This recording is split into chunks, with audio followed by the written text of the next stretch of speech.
মান যারা কবরি ওয়াজাবাত লাহু শিফাআতি।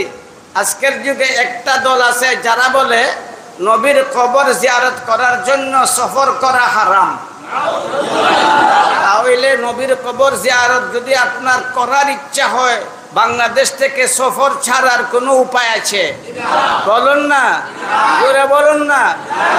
আমার নবীর কবর জিয়ারত করলে আমার নবী বলেন, যে ব্যক্তি, যে মুমিন আমার কবর জিয়ারত করবে আমার মৃত্যুর পরে, তার জন্য আমার শাফাআত ওয়াজিব হয়ে যাবে।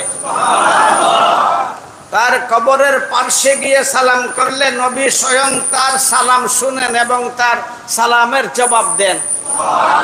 যখন সে আমার নবীর কবর শরীফের পার্শ্বে গিয়া বলে, আসসালাতু আসসালামু আলাইকা ইয়া রাসূলুল্লাহ, আশহাদু আল্লা ইলাহা ইল্লাল্লাহ ওয়া আশহাদু আন্নাকা রাসূলুল্লাহ, আমার নবী শুনেন সে যেমন আমার নবীর সামনে গিয়ে ঈমান গ্রহণ করলো।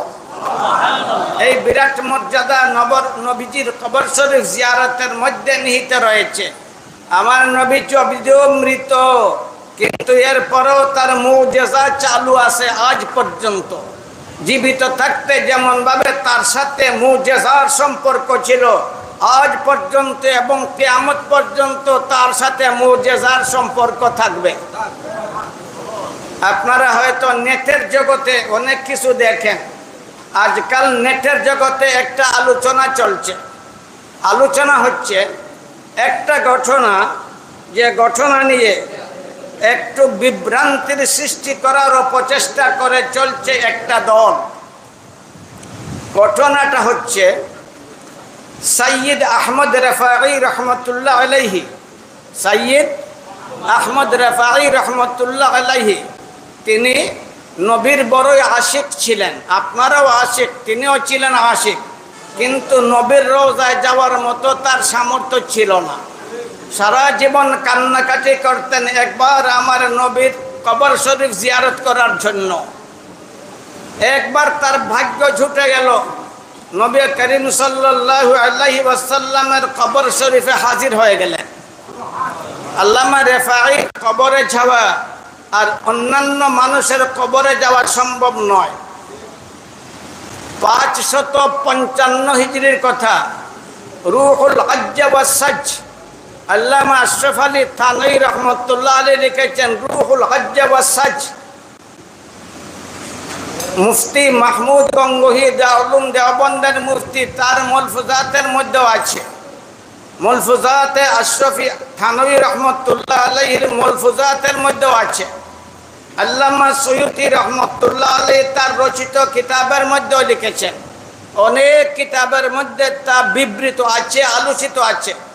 সৈয়দ আহমদ রফাঈ রহমতুল্লাহ আলাইহি যখন দয়ার নবী, করুণার ছবি, বিশ্বের নবী, নবীদের নবী, তার পবিত্র রওজায় পৌঁছলেন, ওইখানে গিয়া সালাম নিবেদন করলেন এবং আমার নবীকে লক্ষ্য করে বলতে লাগলেন, ওহে নবী, আমি যখন দূরে ছিলাম, আসতে পারতাম না, তখন আমি আমার আত্মাকে পাঠিয়ে দিতাম।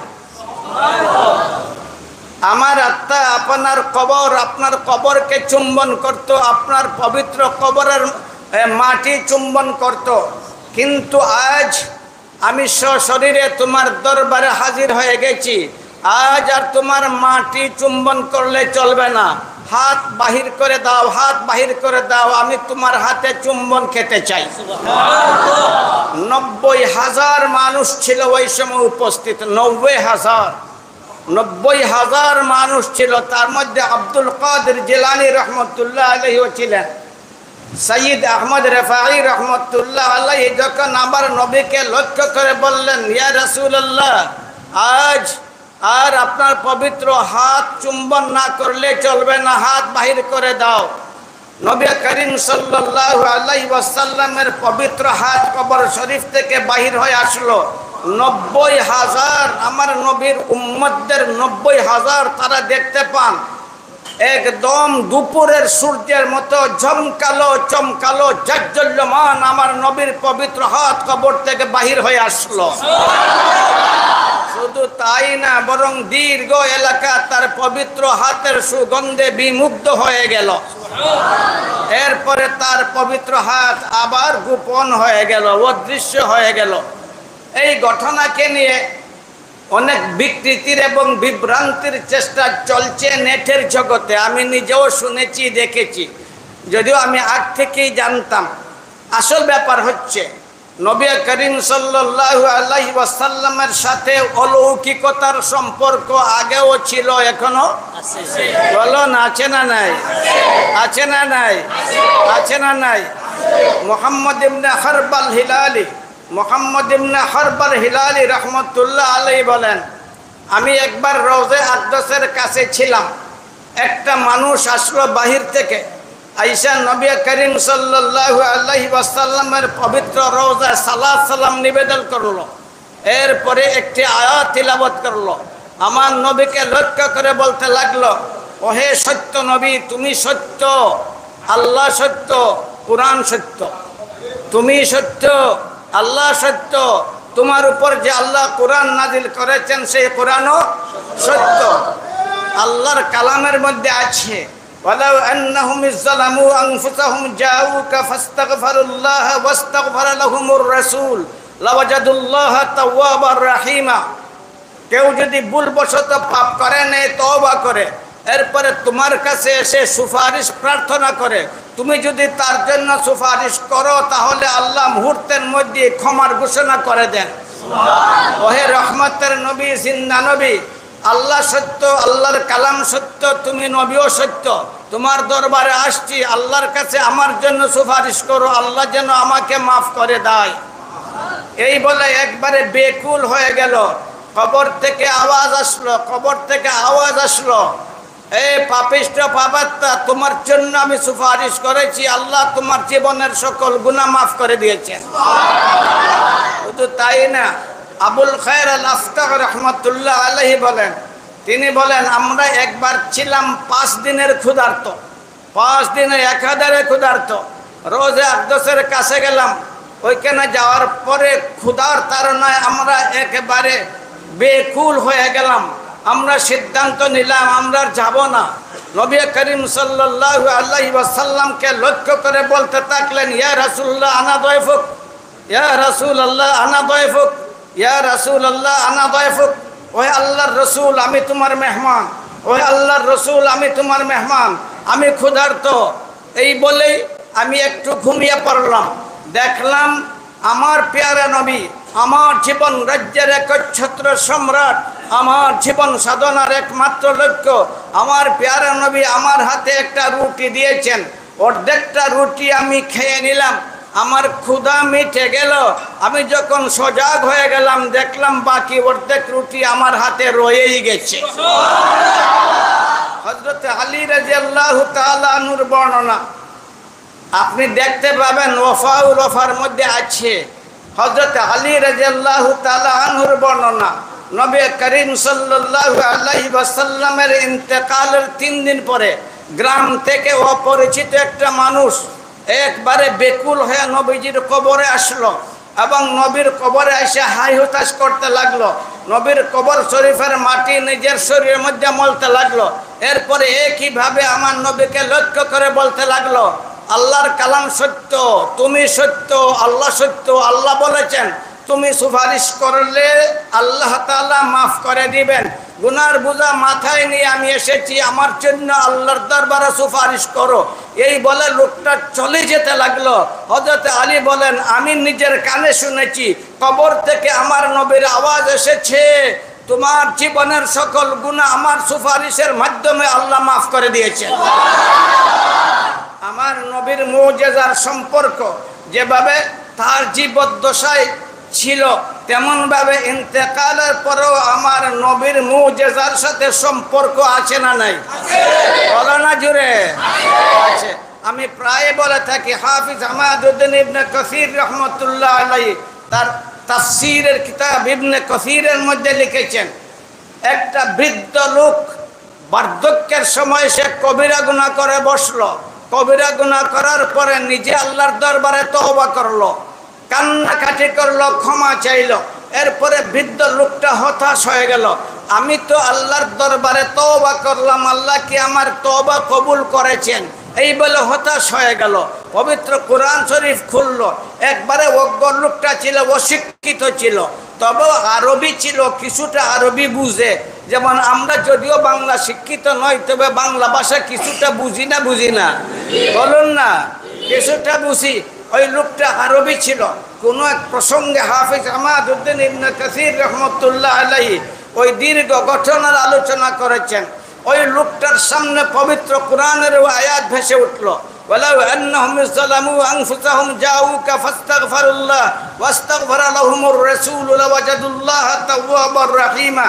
ওই আয়াতটা ভেসে উঠল।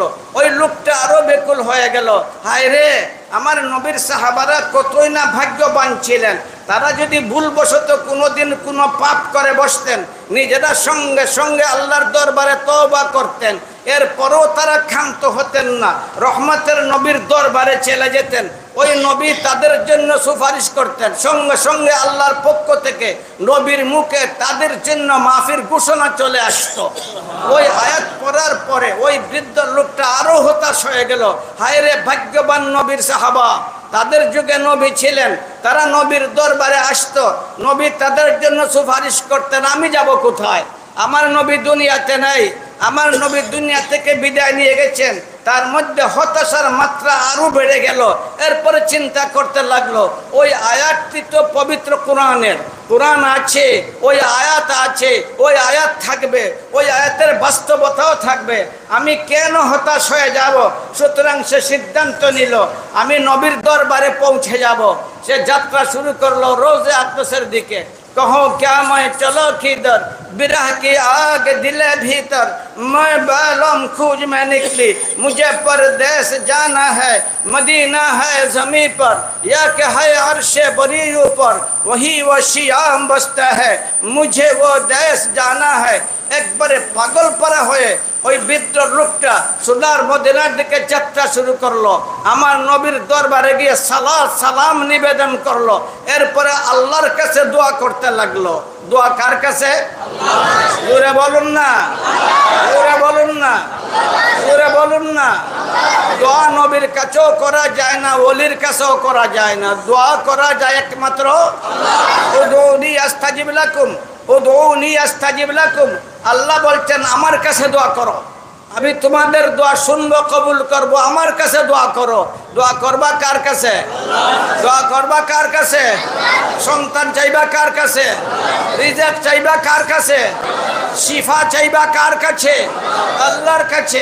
সুতরাং সেই বৃদ্ধ লোক আল্লাহ তাআলার মহান দরবারে দোয়া করতে লাগলো, আল্লাহকে লক্ষ্য করে বলতে লাগলো, আল্লাহ, আমি নির্লজ্জ, আমি পাপিষ্ঠ, আমি পাপাত্মা, আমি এই বৃদ্ধকালে এত বড় কবিরা গুনাহ করে বসলাম। আল্লাহ তোমার সূর্যের আলো গ্রহণ করে, তোমার চাঁদের আলো গ্রহণ করে, তোমার পৃথিবীতে চলে, আমি এত বড় পাপ করে বসলাম, আল্লাহ আমাকে ক্ষমা করো। এই বলে দোয়া করছিল, হঠাৎ করে তন্ময় হয়ে গেল এবং আমার নবীকে ডাকতে শুরু করলো, হে জিন্দা নবী, হে জিন্দা নবী, হে জিন্দা নবী, হে জিন্দা নবী, হে জিন্দা নবী। আল্লাহ সত্য, আল্লাহর কালাম সত্য, তুমি নবী সত্য, বিশ্বাস করেছি তুমি সত্য, আল্লাহর কালাম সত্য, আল্লাহ সত্য। আমি বৃদ্ধকালে পাপ করে বসেছি, তওবা করেছি, এখন তোমার দরবারে এসেছি, আমার জন্য সুপারিশ করো, বিশ্বাস করো। আল্লাহর জালালাতের কসম, আল্লাহর আজমতের কসম, আল্লাহর কিবরিয়ার কসম, যতক্ষণ পর্যন্ত আমার জন্য সুপারিশ করবেন না, ততক্ষণ পর্যন্ত তোমার দরবার থেকে আমি পা সরাবো না। হাফিজ আমাদউদ্দিন ইবনে কাসির রাহমাতুল্লাহ আলাইহি লিখেছেন, ওই কথা বলা মাত্রই হঠাৎ করে ওই বৃদ্ধ লোক দেখতে পায় আমার দয়ার নবী দীপ্তিমান চেহারা নিয়ে তার দিকে তাকিয়ে আছেন। আমার নবী সুন্দর ছিলেন না ছিলেন না? জোরে বলো না, জোরে বলো না। চাঁদের চেয়েও আমার নবী আরো বেশি সুন্দর। আবু হুরায়রা বলেন একবার পূর্ণিমার ছাদ সৌদির স্বচ্ছ আকাশে, একদম মধ্য আকাশে সে আত্মপ্রকাশ করলো। ঝলমলে ছাদ সারাটা পৃথিবীকে একদম ঝলমল করে দিল। আমি চাঁদের দিকে তাকিয়ে থাকলাম, চাঁদের সৌন্দর্য অনুভব করতে লাগলাম এবং আল্লাহ তাআলার কুদরত সেইটা নিয়ে ভাবতে লাগলাম। সেই মুহূর্তে জমিনের চাঁদ গড় থেকে বাহির হয়ে আসলেন। আবু হুরায়রা বলেন, আমি একবার তাকাই আকাশের ছাদের দিকে, আরেকবার তাকাই জমিনের জাজ্জল্যমান চাঁদের দিকে, আমি ঠিক করতে পারি না কোন চাঁদ সুন্দর। আবার তাকাই আমি আকাশের ছাদের দিকে, আরেকবার তাকাই আমি আমার নবীর দীপ্তিমান চেহারার দিকে, আমি ঠিক করতে পারি না কোন চাঁদ সুন্দর।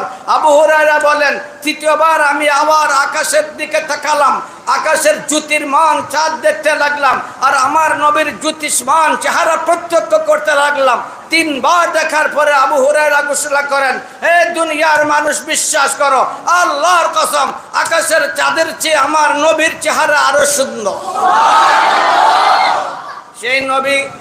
সেই নবী তার দিকে তাকিয়েছেন, সুন্দর একটা কুরসির মধ্যে বসা, ঝাজ্জল্যমান চেহারা নিয়ে ওই বৃদ্ধ লোকটার দিকে তাকিয়েছেন এবং তাকে লক্ষ্য করে বলতে লাগলেন, হে বৃদ্ধ নির্লজ্জ, হে নির্লজ্জ উন্মত, হে পাপিষ্ঠ পাপাত্মা, লজ্জা আসলো না?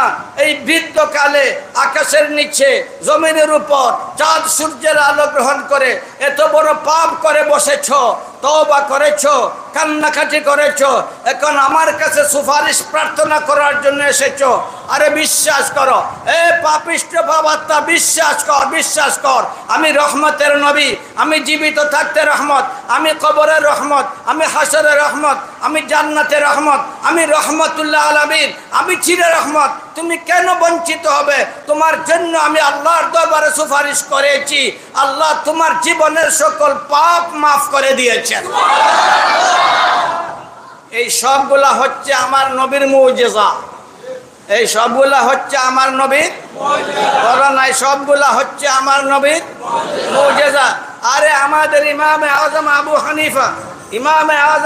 হানিফা রহমতুল্লাহ আলাইহি আমার নবীর দরবারে গিয়ে সালাম করলেন, সঙ্গে সঙ্গে কবর শরীফ থেকে আবু হানিফার সালামের জবাব আসলো।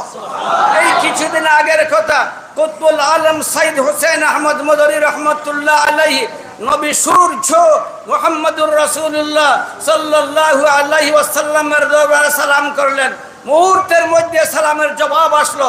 ওই জবাব শুনে ওই সময় যারা ছিল তারা সন্ধান করতে লাগলো, ওই ভারতবর্ষের যুবককে, তাকে আমরা দেখতে চাই যার সালামের জবাব রোজায়ে আকদস থেকে বেশি আসছিল।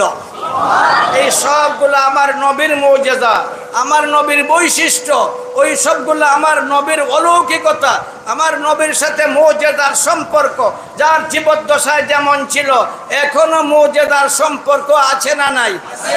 বলো না, আছে না নাই? আছে না নাই? আছে না নাই? আশিকদের ব্যাপার, আশিকদের ব্যাপার, আশিকদের চোখ এখনো যদি বানানো সম্ভব হয় তাহলে ওই চোখ দ্বারা এখনো নবীর সাক্ষাৎ সম্ভব নয়।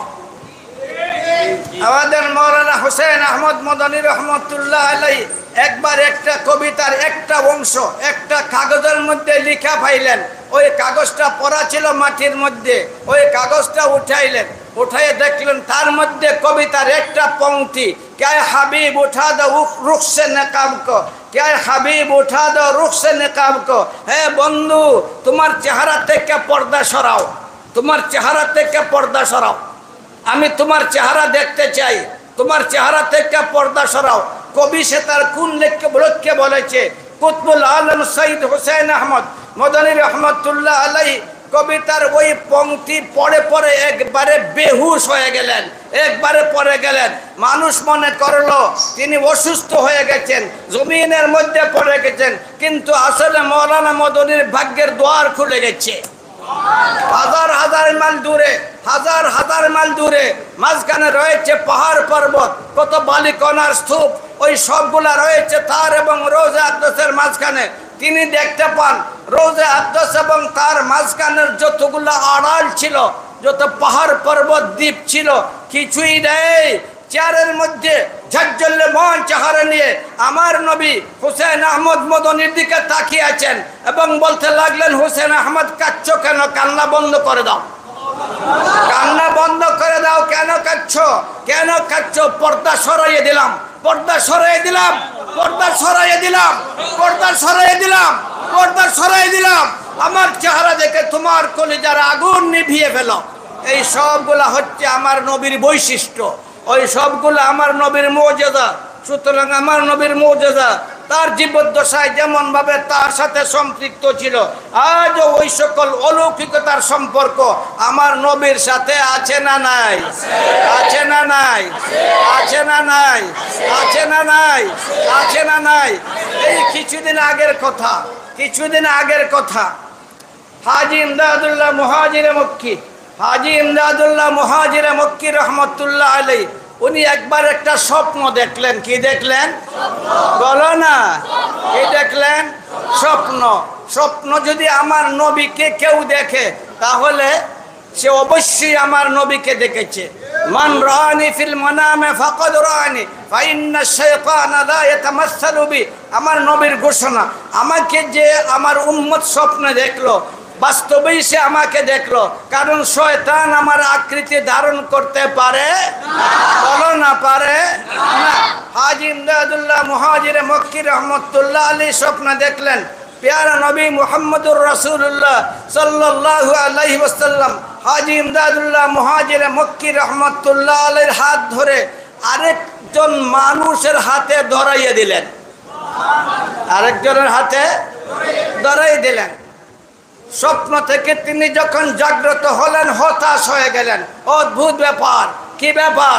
আমার নবীর হাতই তো যথেষ্ট, আমার নবীর হাত হেদায়েতের জন্য যথেষ্ট, আমার নবীর হাত জাহান্নাম থেকে নাজাত পাওয়ার জন্য যথেষ্ট, আমার নবীর পবিত্র হাত যার দেহের সাথে মহব্বতের সাথে লেগে গেছে তার জন্য জাহান্নামের আগুন হারাম হয়ে গেছে। আরে হাত কি? হাত কি? হাত তো নয়। একবার হযরতে আনাস রাদিয়াল্লাহু তাআলা আনহু কিছু লোককে দাওয়াত করলেন। যখন তারা দাওয়াত খাওয়ার জন্য বসলেন, ওই সময় হযরতে আনাস রাদিয়াল্লাহু তাআলা আনহু তার দাসীকে বললেন, ওই ময়লা যুক্ত রুমাল নিয়ে আসো, কাপড়ের একটা টুকরা ময়লা যুক্ত রুমাল নিয়ে আসো। ওই দাসীর রুমাল নিয়ে আসলো। হযরতে আনাস রাদিয়াল্লাহু তাআলা আনহু বললেন, বাতি জ্বালাও, আগুন জ্বালাও। ওই দাসী আগুন জ্বালালো, বললেন ওই রুমাল আগুনের মধ্যে নিক্ষেপ করে দাও। ওই আগুনের মধ্যে রুমাল নিক্ষেপ করে দেওয়া হলো, ফেলে দেওয়া হলো। কিছুক্ষণ আগুন জ্বললো, এরপরে ওই সুতি কাপড়ের টুকরা একদম পরিষ্কার স্বচ্ছ, একদম নির্মল এবং নিখুঁত হয়ে বাহিরে চলে আসলো। আগুন নিভে গেল। যারা দাওয়াত খাওয়ার মধ্যে ছিল তারা হতবাক, জিজ্ঞাসা করতে লাগলো, আনাস কি দেখলাম? আশ্চর্যের ব্যাপার, আমাদের কাপড় ময়লা যুক্ত হলে আমরা সাবুনের দ্বারা, পানির দ্বারা তা ধৌত করে পরিষ্কার করি। আগুন কোনোদিন কাপড়কে ক্ষমা করে না, আগুন পাথরকেও ক্ষমা করে না। আগুন পাথরের ছোঁয়াশে আসলে পাথরকে জ্বালিয়ে ভস্ম করে দেয়। অদ্ভুত ব্যাপার, তুমি ময়লা যুক্ত কাপড় আগুনের মধ্যে ফেলে দিলে, আগুন ওই কাপড়কে ঝালালো না, বরং উল্টা আরো কাপড়কে পরিষ্কার করে ছেড়ে দিল। কি ব্যাপার? তখন তিনি জবাবে বলেছিলেন, শ্রোতারা শোনো, দর্শকরা শোনো, ওইটা শুধু কাপড়ের টুকরা নয়, ওইটা একটা ইতিহাস, ওইটা আমার জীবনের একটা স্মৃতি। কি স্মৃতি? বলতে লাগলেন হযরতে আনাস রাদিয়াল্লাহু তাআলা আনহু, ওই কাপড় আমার নবীর হাতের মধ্যে লাগতো, ওই কাপড় আমার নবীর দীপ্তিমান চেহারার মধ্যে লাগতো। যে কাপড় আমার নবীর দেহের সাথে লেগে গেছে তার জন্য আগুন হারাম হয়ে গেছে। সেই নবীর হাত লাগলো হাজী ইমদাদুল্লাহ মুহাজিরে মক্কি রহমতুল্লাহ আলাইহির হাতে, কিন্তু তিনি তাকে হাতে ধরে আরেকজনের হাতে ধরিয়ে দিলেন। এই চিন্তায় তিনি চিন্তান্বিত হয়ে গেলেন। 2 নম্বর, ওই লোকটাকে, ওই মানুষটাকে যার হাতে ধরিয়ে দিলেন, তিনি তার সন্ধানে লেগে গেলেন, কিন্তু কোনো খবর নাই। ওই লোকটাকে 1 বছর চলে গেল, 2 বছর চলে গেল, 3 বছর চলে গেল। এরপরে তার উস্তাদ হঠাৎ করে তাকে লক্ষ্য করে বলতে লাগলেন, ইমদাদুল্লাহ, আমি বুঝতে পেরেছি তোমার অন্তরের মধ্যে কিসের আগুন জ্বলছে। আমি বুঝতে পেরেছি কোন আশকের আগুন দাউ দাউ করছে তোমার অন্তরে। ওই আগুন সবার জন্য নিবানো সম্ভব না, তুমি লোহারি চলে যাও, লোহারি চলে যাও। ওইখানে একজন মানুষ আছেন, আমার মনে হয় তার কাছে চলে গেলে তোমার মনের আগুন নিভে যাবে। মুহূর্তের মধ্যেই তিনি যাত্রা শুরু করলেন। জুতা ছেড়ে খালি পায়ে চলে আসলেন। টাইম গেছে, টাইম হয়ে গেছে আলহামদুলিল্লাহ আলহামদুলিল্লাহ বারাকাল্লাহ ওয়া আখিরু দাওয়ানা আলহামদুলিল্লাহি রাব্বিল আলামিন। যারা ওযু নাই ওযু করেন, যারা ওযু নাই ওযু করেন।